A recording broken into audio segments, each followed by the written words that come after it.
وعلیکم السلام. سر Alzheimer disease کے بارے میں کائنڈلی آپ ہمیں بتائیں گے کہ یہ کس ایج کے پیشنٹس کو ہوتی ہے؟ الزائمر بیماری جو ہے بیسیکلی یہ بڑھاپے کی بیماری ہے جو کہ 65 سال کے بعد عمر میں اکثر لوگوں میں پائی جاتی ہے. اس میں ہوتا کیا ہے کہ ہمارے جو دماغ کے خلیے ہوتی ہیں، نیوران ہوتے ہیں، وہ شرنک ہو جاتے ہیں، سکڑ جاتے ہیں، جس کی وجہ سے بھولنا جو ہے وہ کامن ہو جاتا ہے. اور یہ جو بھولنا ہوتا ہے زیادہ تر یہ ہوتا ہے کہ جو نئی چیزیں انسان سیکھتا ہے، نئی چیزیں اس کے مشاہدے میں آتی ہیں، وہ اس کو یاد نہیں رہتی. روزمرہ کے جو بھی معاملات ہوتے ہیں وہ یاد نہیں رہتے، اور جو پرانی اس کے بچپن کی یادیں ہوتی ہیں، پرانی چیزیں ہوتی ہیں، وہ ساری اس کی میموری میں رہتی ہیں. اور اس کی انسٹرکشن آپ ہمیں بتائیں گے؟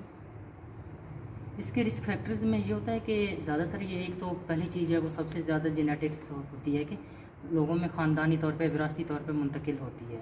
اگر آپ کے والدین، ماں باپ کسی کو اس بیماری کا شکار ہوئے ہیں تو جب آپ 65 سال عمر یا اس سے آگے جائیں گے تو پھر میکسیمم چانسز ہوں گے کہ آپ لوگ بھی اس سے متاثر ہوں گے.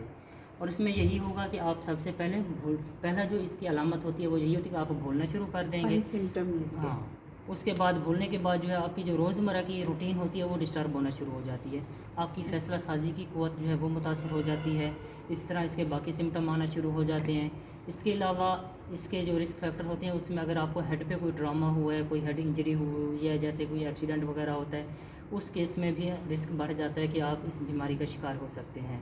اس کے بعد اگر آپ بلڈ پریشر کے مریض ہیں، آپ ڈپریشن اسٹریس کے مریض ہیں، اور اس کے ساتھ اگر سگریٹ وغیرہ پیتے ہیں، اس صورت میں بھی آپ اس سے متاثر ہو سکتے ہیں. اور آپ کتنے پیشنٹ چیک کر لیتے ہیں روز کے؟ اس کے بارے میں ہمارے پاس کوئی ٹپیکل آئیڈیا نہیں ہے، کیونکہ ہمارے ہاں اول تو مریض جو بھی آتے ہیں وہ صحیح چیزیں رپورٹ نہیں کر رہے ہوتے، جسٹ ایک کمپلینٹ کرتے ہیں. اس کے بعد ان کو ٹیسٹ وغیرہ کا بولا جائے، ٹیسٹ کروایا جائے، تو اس کے لیے اکثر لوگ جو ہے واپس نہیں آتے. بہرحال جو تھوڑی بہت ریسرچ چل رہی ہوتی ہے اس کا انسیڈنس ہمارے ہاں ابھی بھی کافی ہے. کوئی ٹپیکل اس کی جو ریسرچ ہوتی ہے، اسٹڈیز ہوتی ہیں، وہ اویلیبل نہیں ہیں، لیکن کافی کیس آ جاتے ہیں جو کہ 65 سال سے اوپر کی عمر میں اکثر لوگ کمپلینٹ کر رہے ہوتے ہیں. اسی طرح بعض دفعہ یہ ہوتا ہے کہ ینگ ایج میں بھی یہ ہو جاتی ہے، 40، 45، 50، 55 سال کی عمر میں بھی آ جاتی ہے. اور اگر یہ اس ایج میں آ جائے تو پھر ہمیں خاص طور پہ اس پہ توجہ دینے کی ضرورت ہوتی ہے. اس کو ڈائگنوز کرنا چاہیے اور اس کے جو بھی رسک فیکٹرز وغیرہ وہ آئیڈینٹیفائی کرنے چاہیے. تو آپ اس بیماری کے متعلق کیا میسیج دیں گے؟ اس میں جنرل میسیج لوگوں کو یہی ہے، ہمارے ہاں سٹریس بہت زیادہ ہے، ڈپریشن ہے، اس سے بچیں، اپنے آپ کو ریلیکس رکھیں، اپنا جو لائف سٹائل چینجز ہیں وہ بہتر کریں، فروٹس اور سبزیوں کا استعمال کریں، ایکسرسائز کریں، اپنے شوگر، بلڈ پریشر، ان چیزوں کو مانیٹر کریں.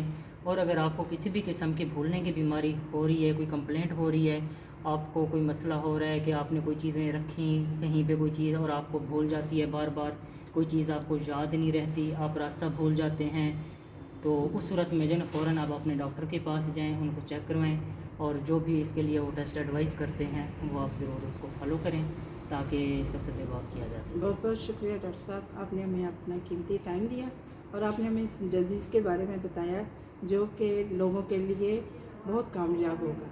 تھینک یو ڈاکٹر صاحب. اللہ حافظ.